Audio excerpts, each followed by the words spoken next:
Smradík, ale teplo. Môžem sa vás opýtať, čo si myslíte o našich nových oknách? Naše okná sú super a my máme nové okná, ja som si to nevšimol. Samozrejme. Aha, tak áno, máme nové okná, nie ešte všade a sú super. Dobre, ďakujem. A teraz sa spolu pozrieme do kamery. Čo si myslíte o našich nových oknách? Naše nové okná sú veľmi krásne a hlavne sú ekonomicky výhodné, preto lebo všetká tá zima, ktorá predtým chodila cez tie staré okná, teraz ostáva von a náhle konečne v triedách teplo. Takže pociťujete aj zmenu? Áno, pociťujem zmenu a to pozitívne. Ďakujem pekne a teraz sa spolu pozrieme do kamery. Tak môžem sa ťa spýtať, čo si myslíš o našich nových oknách? Tak naše nové okná sa mi veľmi páčia, pretože majú skvelé žalúzie a konečne na mňa svieti slnko do obriny. Super, ešte sa usunieme do kamery. Môžem sa ťa opýtať, čo si myslíš o našich nových oknách? Naše nové plastové okná sú tá najlepšia vec na tejto škole. Je to najväčšia kritika komunizmu na tejto škole tiež. A ďalšia otázka, ako to bolo predtým, keď tu tieto nové plastové okná neboli? Predovšetkým chladno. A tiež, ako sa spomínala, ten komunizmus bol cítiť ten zámok. Dobre, ďakujem. A teraz sa pozrieme spolu do kamery. Chlapci, môžete nám prosím vás povedať do kamery, čo si myslíte o našich nových oknách? Jasné, môžeme. Tak náš názor na tieto okná je, že sú krásne. Áno, sú jednoducho úžasné. Ťažké a ťažké zároveň. Sú napríklad vyrobené zo 100% biogumy, žiadne drevo, ako môžeme vidieť. Počuť to samozrejme. Tak nejaké otázky ďalšie? Áno, vlastne, aké sú výhody týchto okien? Výhody, tak. Mohli by sme si to aj ukázať, ale nemôžeme. Ale keď ich vlastne otvoríte, oni neprepustia vzduch, vôbec neprepustia vzduch. Tá výhoda je neskutočná, nemá to žiadne okno, je to vynikajúce a je to patent. Takže je vám teplo? Je mi teraz veľmi teplo, ja sa potím.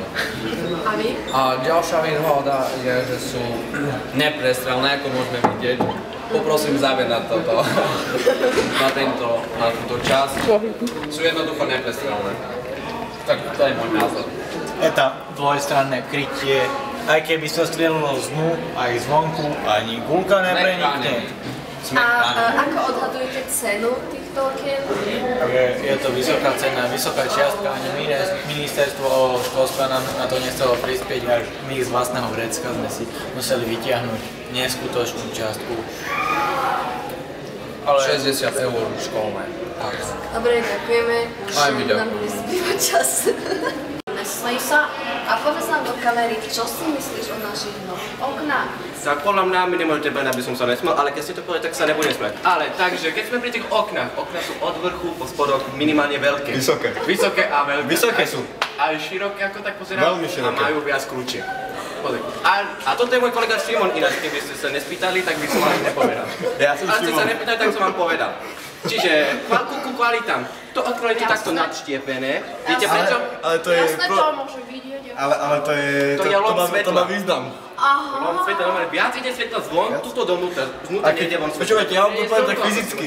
No teraz vy buďte na chvíľu. Jasné. Teraz ideme to odborne vysvetliť. Není ma vidno. Fyzikálne vám to poviem. Keď tu príde svetlo, tu sa zlomí a ide tu. Takže tu viac svetla. A vy ste svetlo? Ja som svetlo. Áno, som svetlo, ale tu na tejto škole... Tu na tejto škole sa to nedá. Prosím, nerozsvetilujte ma. Prosím vás, on je ako svetelný sám o sebe. Svetlúčky sú tiež svetelné a on je tiež svetelný. Ale rozopneš ten gobík, tak ja svetím. Ale preto nerozopína, aby nás neosvetlil, lebo potom je veľmi Jasné, svetlý. ale my sa rozprávame o oknách, o svetle. Veď vy ste sa pýtali, na čo je táto plasklina. Ja som to povedal. Áno. Čiže ďalej k oknám. Sú to dvojblánové okná, majú dva blány, čiže jedna blána sa otvorí a potom druhá blána sa otvorí. Kebyže náhodou nejaký tento taký... Škodia a hovorí zle, sú to štvor máš dva vpredu, dva vzadu. Pardon, opravujem sa, 2 a 2 je 4, takže sú 2x po 2. A keby tu neboli tie kvetinače, tak by sme vám to ukázali. Lenže sú preto sú tu kvetiny na čo, lebo čo tu vidíte v nich? Čo je tu posadené? Krásne záhradné kvetiny. Neviem, či ich vidno, ale to... Aké sú farby? Ale to ja sa vás mám pýtať, neviem. Sú zelené. Tak vám to pán poviem. A viete, čo prebieha v zelených rastlinách? Fotosyntéza. A viete, čo je to fotosyntéza? Je to proste dej, ktorý sa deje za svetla. Neviem, čo je to A fotosyntéza. počkajte. Ale tak, A keď je to... nesme tu od fotosyntézy, sme tu od oky. Ale ja vám ešte niečo poviem. Na to sú tu tie kvety, aby keďže tu je väčšinou svetla, je tu viac svetla, to tu vytvára viac kyslíka. A kebyže nebol kyslík, kde ste vy? Nadýchnite sa. Hlboka, ešte To je tá rastlina. A vidíš. Vidíte, toto súvisí s tým a s tým. To je všetko, pretože sme tu, tak je to aj okno. Je to okno. Áno, a ešte k štruktúre... Keby nebolo okno, nie sme tu my.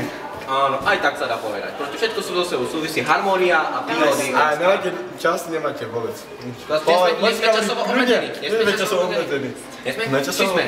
Kameraman hovorí, že sme. Sme, tak ešte nejakú 5 minút, 6. Dobre, teraz vás pýtam na cenu týchto, ok? Tak cena by ste to odhadli? ja vám to tak poviem.